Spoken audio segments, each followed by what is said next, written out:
السلام علیکم ورحمۃ اللہ وبرکاتہ۔ میرے محترم ناظرین، اس وقت ہم مسجد قبلتین میں موجود ہیں۔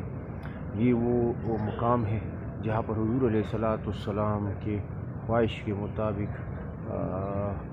قبلے خانہ کعبہ کی طرف منہ پھیرنے کا حکم دیا گیا، اور حضور علیہ السلام کی خواہش تھی کہ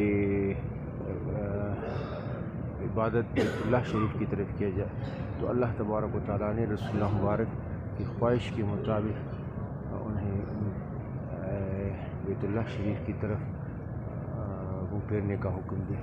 تو یہ ہے وہ تاریخی مقام جہاں پر بیت المقدس سے بیت اللہ شریف کی طرف رسول اللہ مبارک کو حکم ہوا کہ آپ عبادت کریں۔ یہ محراب ہے، منبر و محراب مسجد قبلتین۔ یہ وہ تاریخی مقام ہے جہاں رسول اللہ مبارک نے نماز ادا کی ہے، اور پھر قبلے کا حکم نازل ہوا بیت اللہ شریف کی طرف۔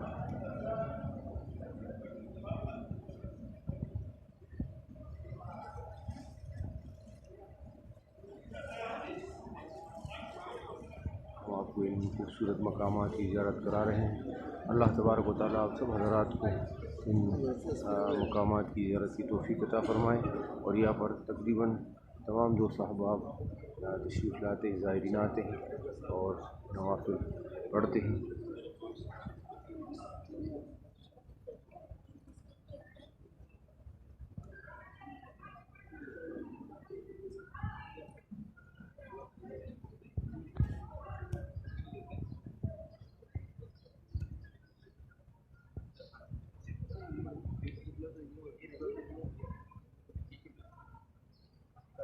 ایسا کھڑے ہیں، ایسا نماز پڑھا رہے ہیں۔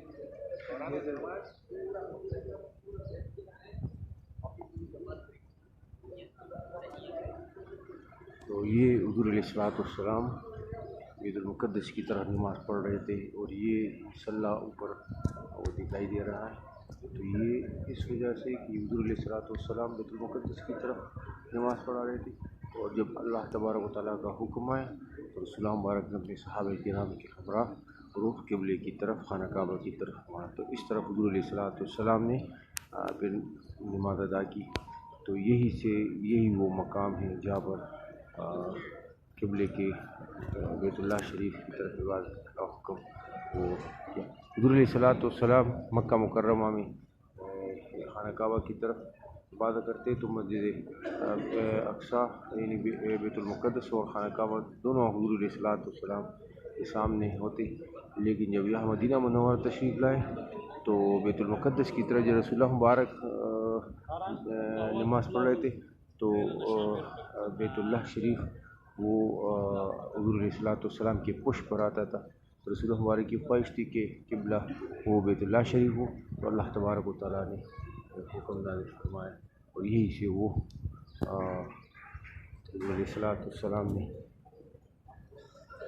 اس پر عمل کرتے ہوئے بیت اللہ شریف کی طرف۔ تو یہ خوبصورت مسجد، تاریخی مقام، رسول اللہ مبارک کا جائے مسکن پیغمبر علیہ السلام نے یہی پر نماز پڑھی، اور یہی پر حضور علیہ السلام